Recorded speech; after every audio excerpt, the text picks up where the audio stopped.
What's that? Cultaholic has turned heel by dedicating a list to the kicker of kittens and puncher of puppies himself, Roman Reigns? Did Vince McMahon slip us a hefty payday in order to make Roman look strong in list form? Did Ollie and those dickbags at WrestleTwats manufacture this list, drug me to get me to read it for all you wonderful people, and then post it to Cultaholic's YouTube account as a rib? What the actual piss is going on here? Relax, relax, relax. We get it. Roman Reigns isn't the most beloved of wrestling superstars, and the most vocal attendees of Monday Night Raw make sure we know this on a weekly basis. You know, those same fans that spend good money on admission to those shows in the first place. We'll show Vince, we'll give him all of our money, and we'll boo his big dog. That'll teach him. In truth, Reigns has proven to be a dynamic talent in his own right, fusing hard-hitting, high-impact main event-style power brawling with his wholly impressive agility. And he's been a part of some truly magnificent matches in his 6 years with the company. In short, you may have other favorites, but Roman is not the Antichrist that some of you believe he is. And like every other subject of our lists, Reigns is more than deserving of being one himself. Believe that. I'm Sam from Cultaholic.com, and these are 10 things you didn't know about Roman Reigns.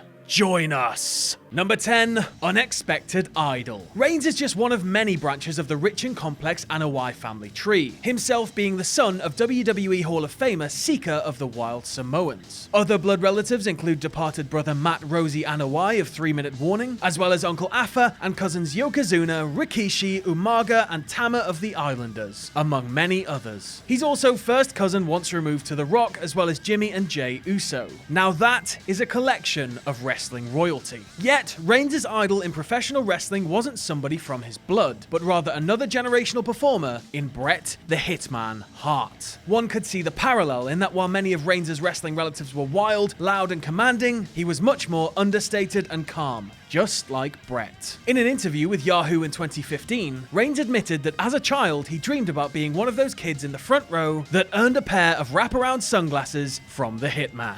Number 9. All-American Honors. Reigns' athletic background comes in the world of American football, playing defensive tackle for the Georgia Tech Yellow Jackets in the mid-2000s. However, his taste of the professional ranks didn't last very long. He failed to make the regular season rosters of both the Jacksonville Jaguars and the Minnesota Vikings, the same team that cut Brock Lesnar 3 years earlier. Reigns' highest honors in football came during his final year at Georgia Tech, when he was named to the 2006 All-Atlantic Coast Conference First Team, an all-star team of sorts. Some other players to be named to the ACC First Team that year included future NFL greats like Matt Ryan, Greg Olsen, Calais Campbell, and future Madden cover athlete Calvin Johnson, who was teammates with Reigns at Georgia Tech. In fact, one of the fellow defensive tackles that Reigns beat out to make the All-ACC team was B.J. Raji, a future Pro Bowler and Super Bowl champion with the Green Bay Packers, the best team in the entire world. Number 8. Northern Exposure. Reigns would have 1 year of experience as a professional football player, but it wouldn't come in the NFL. Hell, it wouldn't even come in the XFL or the Arena League, or any other American derivative that pales beneath the NFL's looming shadow. In 2008, Reigns signed on to play defensive tackle for the Edmonton Eskimos of the Canadian Football League, where the fields are 10 yards longer and the upright posts are on the goal line. Reigns' most productive game came on September 13, 2008, when he recorded 5 tackles and forced a fumble in a win over the Hamilton Tiger Cats. While Reigns was trying to keep his head above water in the CFL, future partner Seth Rollins was failing in his bids to unseat Ring of Honor champion Nigel McGuinness, while Dean Ambrose was building his reputation in places like his home promotion, the Heartland Wrestling Association. Little did they realize how they'd be sharing a real life-changing moment little more than 4 years later. As for Reigns' football dream, he was released by the Eskimos after the season, and he retired from football shortly thereafter.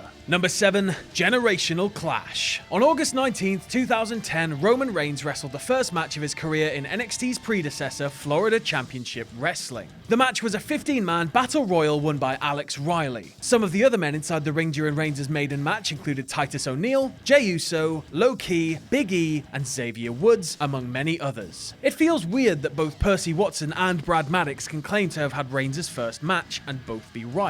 3 weeks later, Reigns would have his first singles match of his career, and it came against another individual whose father is enshrined in the WWE Hall of Fame. That man would be Richie Steamboat, the son of Ricky. The Dragon's son would defeat Seeker's son that night, though he would only wrestle for 2 more years before retiring due to injury. In the coming weeks and months, Reigns worked with the likes of Idol Stevens and Leo Kruger, the future Damian Sandow and Adam Rose respectively, as well as Gerald Briscoe's son, Wes. Number 6. Pretty Solid. Reigns fell short in his bids to become FCW Heavyweight Champion, unable to win the belt from champions like Leo Kruger and even former NXT reality show contestant Lucky Cannon during his 2 years in developmental. In fact, the only belt that Reigns did win during his time in FCW was the group's Florida Tag Team Championship, alongside a partner that one wouldn't usually associate with the Big Dog. On June 15th, 2012, Reigns teamed with Mike Dalton to win the belts from current color commentator Corey Graves and Jake Carter, the real-life son of Big Van Vader. Some of you may already know who Dalton is by that name, though more know him better by his current ring name of Tyler Breeze. The two held the gold for exactly 4 weeks before dropping the straps to another unusual sounding duo in Jason Jordan and CJ Parker, currently New Japan Pro Wrestling's Juice Robinson, who themselves turned around and lost the belts to Brad Maddox and Victor of the Ascension. Christ, does FCW feel like a funhouse mirror version of NXT or what? Number 5, a dog of a finish. Roman Reigns is far from the 5-move wonder that his critics dismiss him as, but his signatures are pretty easy to list off. Spear, Superman Punch, Drive-By Kick, Deadlift Powerbomb, Sit-Out Crucifix Bomb, Standard Powerbomb, Leaping Clothesline, Hands-Free Suicide Dive, Corner Clothesline Barrage, Belly to Back Side Slam, Tilt-A-Whirl Slam, and Samoan Drop. That's 12 of them right there. But missing from that list is a move that Reigns would use as his finish in his developmental days. The move was known as the Checkmate, and it was quite simple, if a little bit out of character for the Reigns we know today. Roman would snare the opponent into a headlock and then spin in a circle with him, finishing with a jumping bulldog. Not exactly the supercharged game changer that a spear is, and it's pretty hard to imagine WrestleMania ending on such a finish, though there is a bulldog/big dog joke in there somewhere, I am sure of it. Number 4,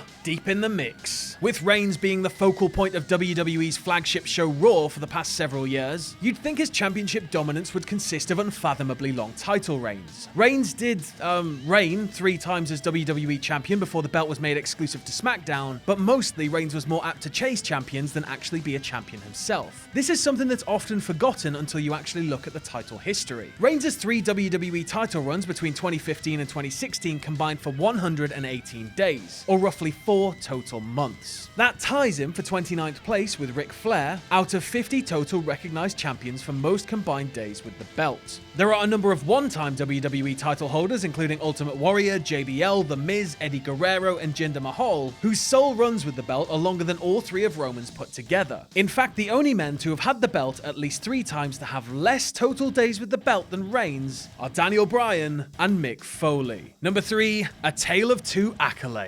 You may remember that when Reigns was the Shield's heavy hitter a few years back, fan perception of him was rather warm. While he lacked the independent pedigree of partners Ambrose and Rollins, Reigns was seen as a cool, calm, and collected badass, an ice-cold brute whose swathe of destruction could delight the majority of the crowd. Reigns was regarded enough that in 2013, the readership of Dave Meltzer's Wrestling Observer newsletter voted him the most improved wrestler of the year, almost tripling the point total of runner-up Tomohiro Ishii, and finishing 5 times better than 5th place finisher Adam Cole. 3 years later in the 2016 awards, Reigns was voted most overrated by the exact same readership. He finished with twice as many voting points as runner-up Braun Strowman, though this was before Strowman's well-received run as the cataclysm-causing cool heel that would eventually turn face. As far as Reigns goes, it's an interesting look at how fast perception of a performer can take a turn for the worst. Number 2, Rumblin Roman. In 2014, you wanted him to save the day and throw Batista out, and 1 year later, you wanted him to save the day and throw himself out.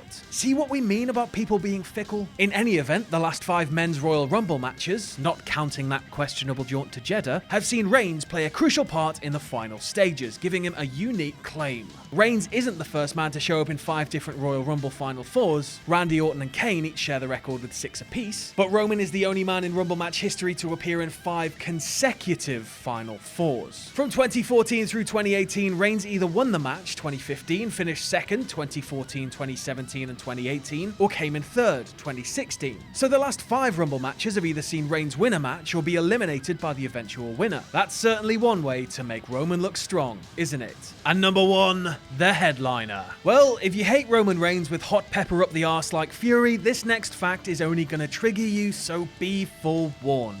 Reigns has been a fixture in the last 4 WrestleMania main events, losing the triple threat at 31, beating Triple H at 32, toppling Undertaker at 33, and losing to Brock Lesnar at 34. Despite going 2-2 in that stretch, the run puts Reigns in rare company. As of the WrestleMania 34 main event with Lesnar, Reigns became only the second person in WWE history to have worked the final match of at least 4 consecutive WrestleManias. The only other man to have done that is Hulk Hogan, who wrestled in the final matches of 5 straight from WrestleManias 5 through 9. The only other men to have done 3 straight are Hogan 1 through 3, The Rock 15 through 17, Triple H 20 through 22, and John Cena 27 through 29. And once WrestleMania 35 in North Jersey rolls round, there's probably a pretty good chance that Reigns will match Hogan's record of 5. Sorry, I really hope I didn't trigger you. And that's our list. I've been Sam from Cultaholic.com. You can follow me on Twitter here. You can follow all of us at Cultaholic. If you like what we do here at Cultaholic, you can check us out on Patreon. That's patreon.com/Cultaholic. And don't ever forget to hit subscribe and to join us.